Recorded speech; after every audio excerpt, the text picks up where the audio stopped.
This is Laura from McLeod Homestead, and well, I just am dropping. I'm all about finding and being able to do gardening on a budget, but I saw these at the dollar store, thought they were cute. I'll put them outside by the door into the greenhouse. Picked this up for $1, always good to have a spare in an emergency. And of course, $1 for cups. So I picked up a few more, and then these finally came in. These are grow bags. Got lots and lots of them, and I got turned on to them last year, and I really like them. And actually, as you can see, what I do is I start them, my seeds, in the grow bag, and then I put them into a bigger cup. And then when I go to put them in the ground, I will just drop the bag out, and depending on the ground, I might put the dirt that was in the cup in there as well. And depending on the cup, sometimes I save them and reuse them, sometimes I just toss them. Like this one's pretty beat up, it's been used a few times. That one will go in the trash when I'm done. But what I wanted to talk to you about was outside with my garden. So come on, let's head on out. From snow this morning to, it's what, 74 degrees in the greenhouse.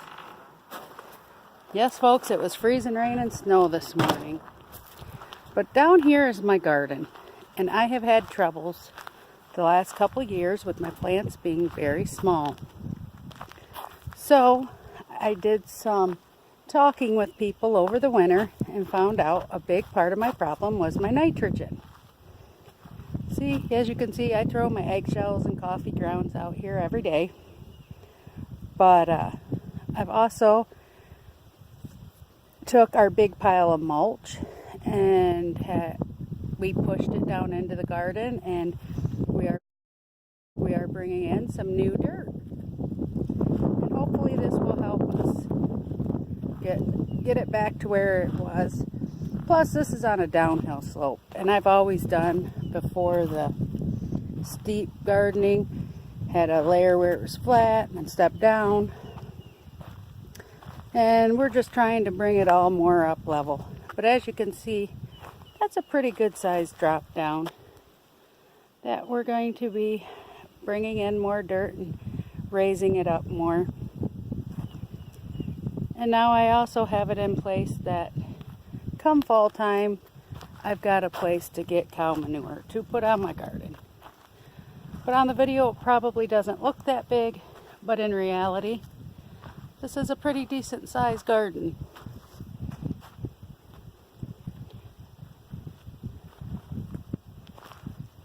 But this is the joys of living on a hill.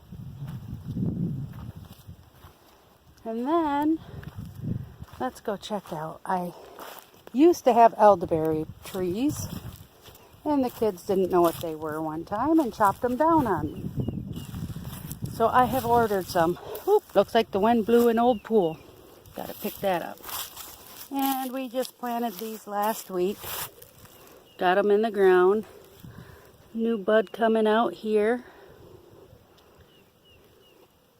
And one right here.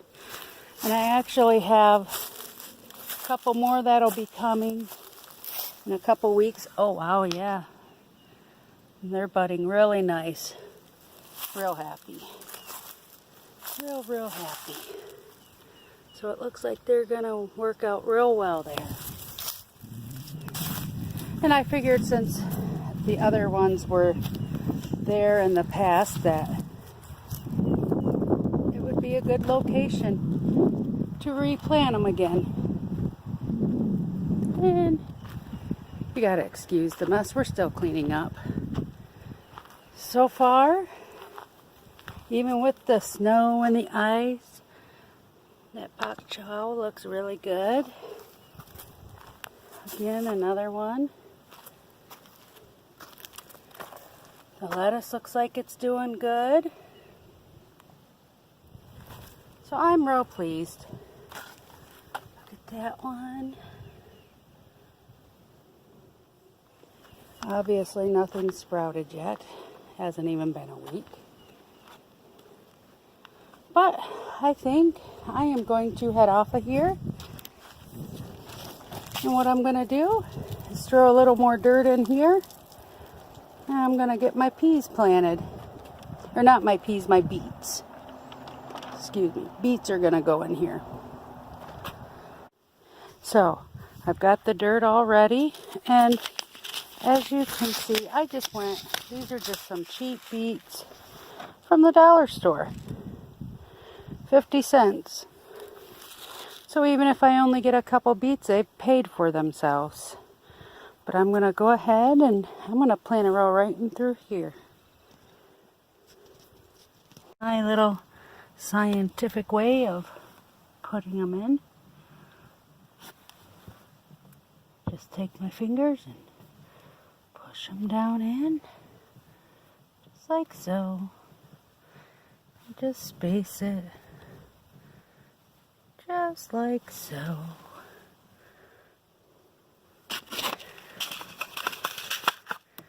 You know what? I think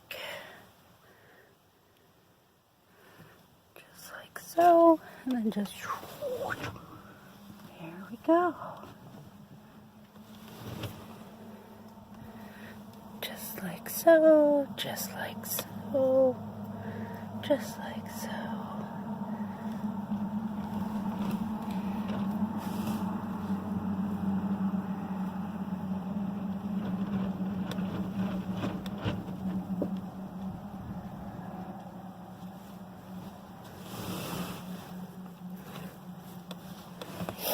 Half of it done with the beets, and I think the other half I'm going to do some rutabaga, and then in the fall I'm going to redo it. So let's put in some rutabagas now. Okay, so now they're all planted. I've got rutabagas on one side, beets on the other, and they're marked with my little stickies that show that the row goes down and which way they are.